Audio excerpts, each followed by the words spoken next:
Hello and welcome to Write On, the podcast from Final Draft. We are here to talk about all things screenwriting. I'm your host, Phil Galasso. Today we have an interview with Pete Goldfinger, co-writer of Spiral. Starring Chris Rock and Samuel L. Jackson, the film follows a criminal mastermind who unleashes a twisted form of justice targeting the police in this terrifying new chapter from the Book of Saw. What is that?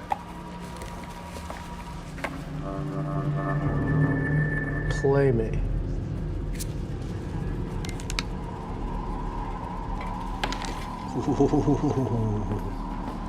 Okay. Whoa, what are you doing?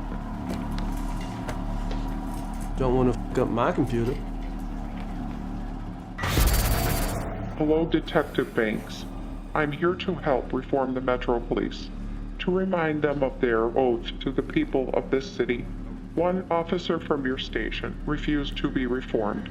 He will not be the last to play my game. If that Spiral is what I think it is. Jigsaw? Wait, I thought the Jigsaw Killer was dead. Yeah, but if it's another copycat. It's gonna be a shit show. Pete and guest host Sharday Sellers discussed finding the balance between psychological horror and gore, wanting to service the Saw franchise fan base while also creating something new, balancing his writing career and his family, and more. Check it out.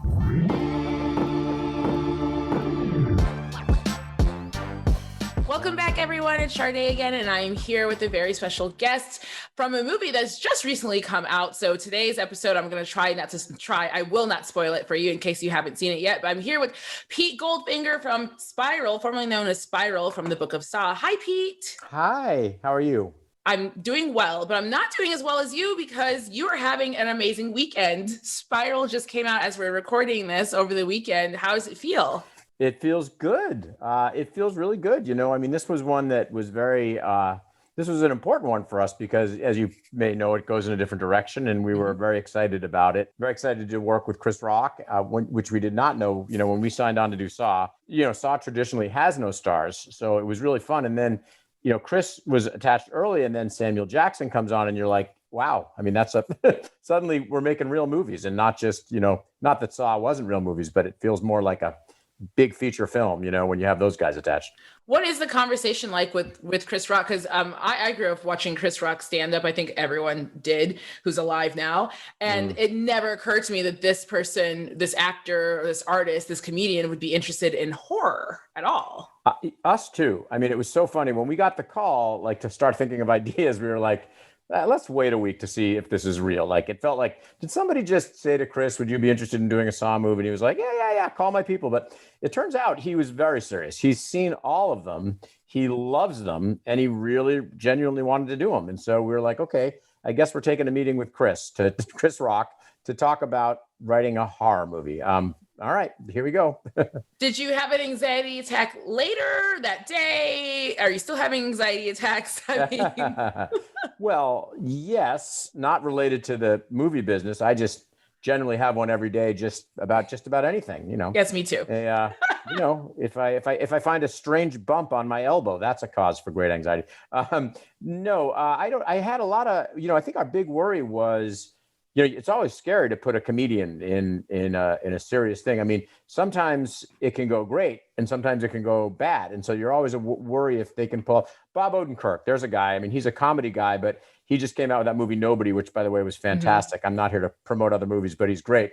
And he's great in Better Call Saul, but he's traditionally a comedian. So you always worry, will they be able to do something that requires more drama? And we didn't know until the first day of shooting, but after the first day of shooting, I knew he was really, really good. And we were really happy with him.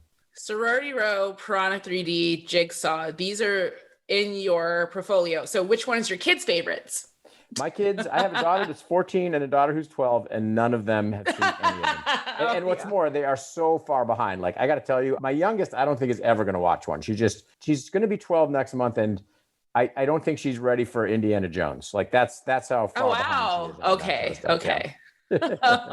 Speaking of the fandom of Saw and Far Behind or Not, I was a little late to the Saw franchise. I've only watched all of them the past month because there was, Clubhouse is a thing now and they were having a Saw appreciation night. So I was like, let me watch them all. They're all on HBO one by one.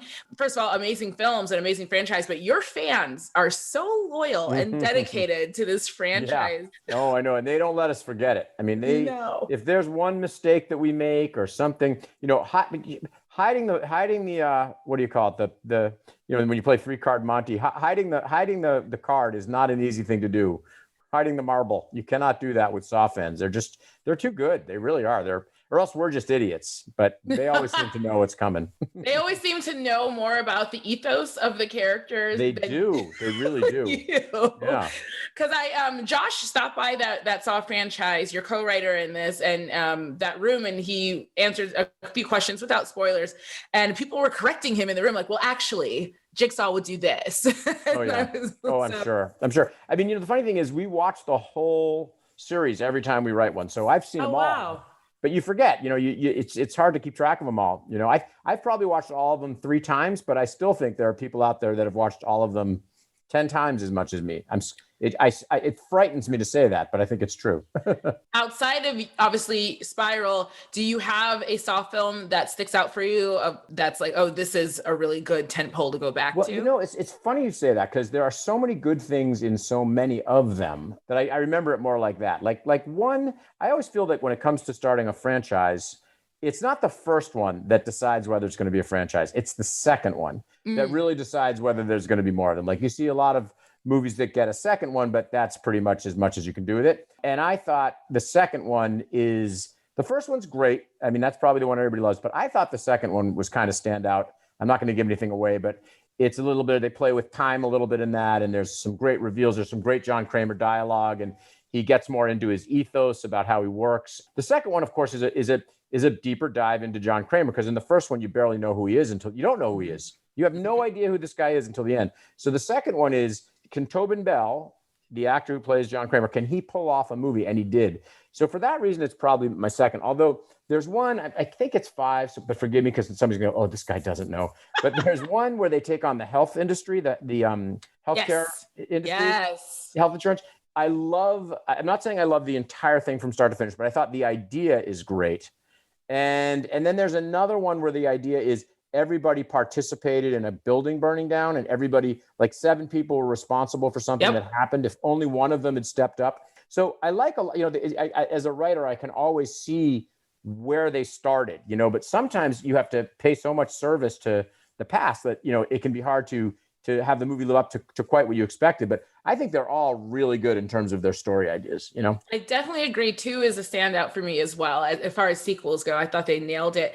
And speaking on the subject of Saw as a time capsule in the film itself, and I'm not going to give it away, but your film Spiral also is a commentary on current affairs. So how do you find that balance between, Saw is always going to make a commentary on what it's like to be in America currently right now, and we also have to scare people and give them new information. How do you and Josh find that balance between staying loyal to the franchise and then developing something new? Oh gosh, you are asking you could be in the producer's meeting room, because these are the kinds of things we discuss. Because in the room, the thing that Oren and Mark Berg, the producers, always say, and they know this thing backwards and forwards, and I've learned so much from the things that they say just in general movie making.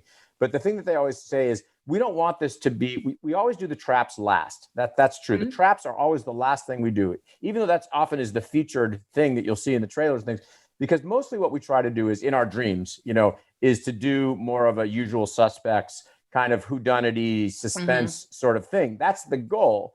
Whether we pull it off, well, the Saw fans will tell you. But that's what we always set off to do. Now, in terms of the social commentary, I mean, when George Floyd happened, it's funny. I'm not going to say the speed at which I went to this, because I was actually very slow. Believe me, it was not the first thing I thought of, because I'd sort of forgotten about what had happened, because the movie got pushed because of COVID. So the movie had already been pushed. It was supposed to come out in May.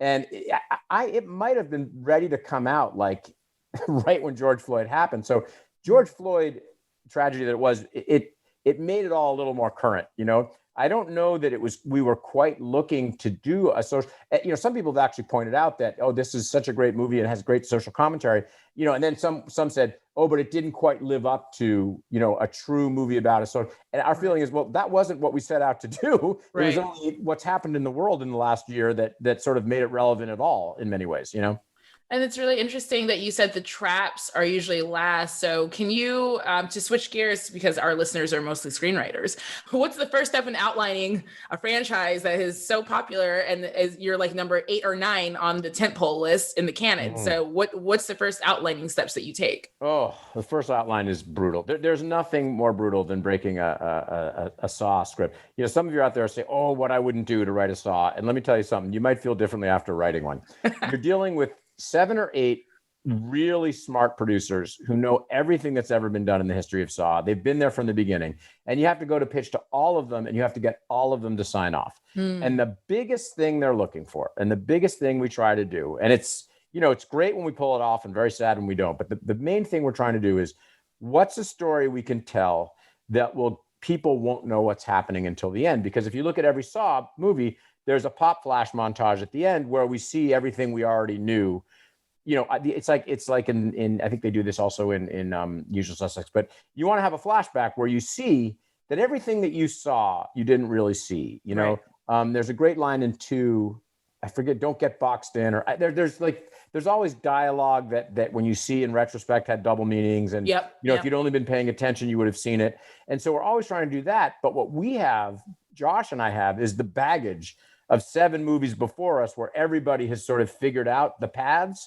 And I'm just going to say, I can only tip my hat to a lot of these Saw fans because they really do figure it out. And I keep thinking we're going to fool them, but we just can't quite pull it off in some cases. It's, as you said, it's also very hard because you want to service. Without the Saw fans, we're nothing. I mean, we know that. Like, we can't. They're our base, and if we've learned anything in the political climate today, you must feed the base, but you also want to bring new people in. And so that's that. You got to do that. You sort of have to go a little bit traditional, Let's talk about the technical writing of this script, because you have a co-writer, Josh, obviously on here. Do you use Final Draft? I do use Final Draft, and I mean it when I say it really makes everything easy. It does. I mean, there's so many things that are so fast on there. Time is money, and it will take you a lot less time to write using Final Draft. Well, I was going to ask you because I'm glad that you use it. Thank you for being a loyal user. I don't know if you used our new collaboration feature where you can see the same script live with your co-writer without internet. You can edit and rewrite right on the same page. So that might save you some production time, since time is money, right? From sending PDFs back and forth. That would be great. We would love to use that. It'll also make us be able to collaborate in real time rather than having to go back and forth, which is a lot of what we do. Yes, and that's exactly what it was designed for people like you and Josh who are writing these intricate scripts. So you could work at the top act, Act 1. He could be working on the ending, save it live. We're going to dinner tomorrow. You know what I mean? Yeah, that's great. To go back to the writing of Spiral with you and Josh, I want to know, what are studio notes like for a film like this? Is it, hey, this is not gory enough, or hey, there's not enough story here? No. They're I mean, just so all of you know, for better or for worse, we would like there to be less gore. Believe it or not, we'd much rather have mental traps and traps of the mind and traps. But we are what we are, and we realize that. So you can't. But I think if I were writing them in a perfect world, I would have one trap less, perhaps, but also just maybe a little less visuals. I'm actually more so squeamish. Josh is even worse than I am. Josh is like, when Josh sees blood, he almost faints in real life. Hilarious.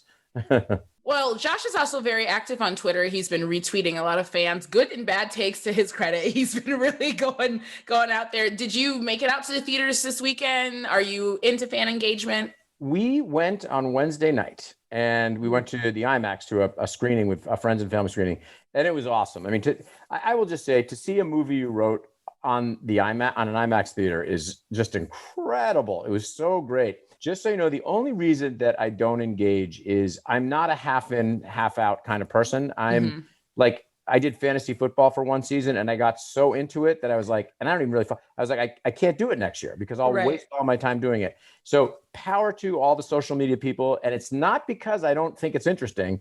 It's because I can get sucked in too hard. And so I do a little bit on Facebook, a little bit on Twitter, but I'm not in there as much as I really should be. I mean, listen, I will totally say to all of you, it is the future. It is the way to go. Find out what you want your presence to be on social media, stick with it and stay with it. And you'll go places. Definitely. I agree with you. I'm a little bit of an old dog with new tricks though, I am too. I'm a little timid online. I just like to go in for a good dinner photo and a joke here and there. And then I like to leave it alone. Yeah. I want to ask if there's any projects you're currently working on that you can tell us about. Probably no, but well, there are projects we're working on. I mean, what's so great? The great thing about when you write comedy is you go, oh yeah, we're working on a movie for The Rock, and it's about blah blah blah blah blah blah, and they want you to do that. But in horror, they never want you to say what you're working on. Right. But we definitely are working on several things. I can say we are definitely 100% working on another chapter to the Saw franchise for sure. Just a matter of when. So that's I like really it. exciting. I hope you guys continue to make them because Fast and the Furious can't be the only franchise that hits the 20s. I really need you to catch up with them. Yeah, and it will. It will. It Who really knows when, will. but it will. Yeah. Yeah. Let's talk about you're at home. You mentioned you had 2 kids. So because there's a lot of writers who are listening to us who have kids as well. What is the balance? Are you a morning writer? Are you writing at night? How do we do this raising children? So the best thing you can do. So we actually, we set out much of COVID in Hawaii. I know it's those are real privileged You were problems, roughing it. But we went to Hawaii only because it's a long story. We had our house rented. So we just decided, why don't we go there? And so we went to Hawaii and the kids had school online in LA every day at 6 a.m. Ooh, so I would get up at 6 a.m. I know it was brutal, 5:45. And then I just started working alongside them. I mostly write in the morning. But the one thing I will say is if you have a focused day of writing, there's no even if you start at 8:30, there's no reason you can't be done by noon or 1. Right. I know too many writers that just kind of torture themselves all day. They don't get anything done. They just distract themselves and they just quit without really accomplishing anything. There are some days that you will write where you will get nothing done. Whenever that day happens, I mean, these are some tips that I would give is every Monday when I'm working on a project, no matter what, I read the entire project from the beginning. You might find new things that inspire you, that will help you. And then you're always on top of everything. So you know what you're writing about, so that's one thing, but just know what your time of day is. My family, and they hate this, but they know if it's a weekend and I'm under a deadline, they're not going to see me in the mornings. There's no way. And I won't be at home.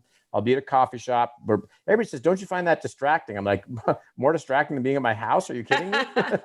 So, I'm a morning guy. Find out what your time is. I also really suggest turning off your internet and not doing it I'm going to turn off my internet for 4 hours. No. I'm going to turn off my internet for 20 minutes if that's what you need, a half hour, whatever. Mm-hmm. But just because then it's coming. You don't have to worry. But then you'll just sit there. We don't, today's generation, we don't know how to be bored, So it's okay to sit and think, or it's okay to go for a walk, to say, today for my writing session, I'm going to go for a long walk. I'm not going to plug in and I'm just going to think, Wait, that's a great segue to my last question, which is a question we ask all of our guests. What advice would you give your younger writer self? Is it all of the above, what you just said?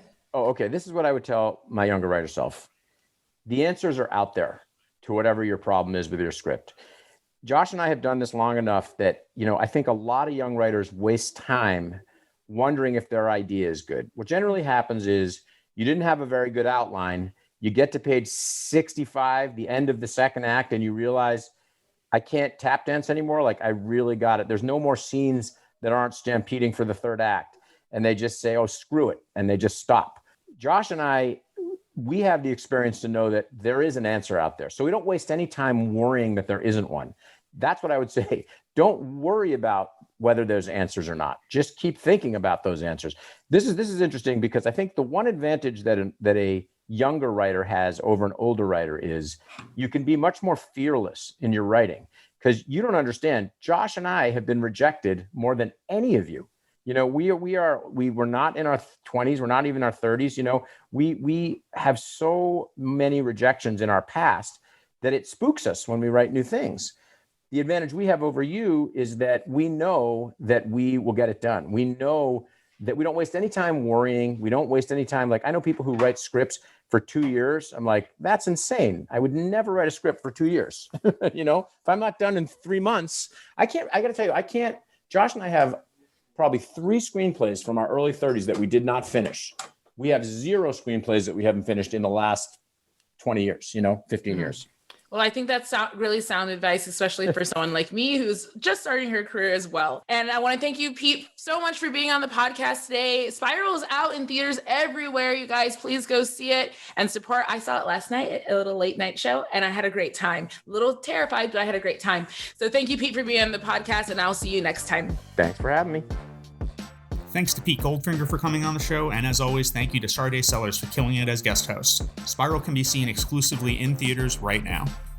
And as always, thanks to you, our listeners. If you liked this episode, leave us a review, and if you haven't already, subscribe on Apple, Spotify, Stitcher, or wherever you get your podcasts. For news about future episodes and more, like us on Facebook, follow us on Twitter at Final Draft Inc. and Instagram at Final Draft Screenwriting. This episode was produced by Kayla Guess with help from associate producer Emma Vranich. Music by T. Kelly.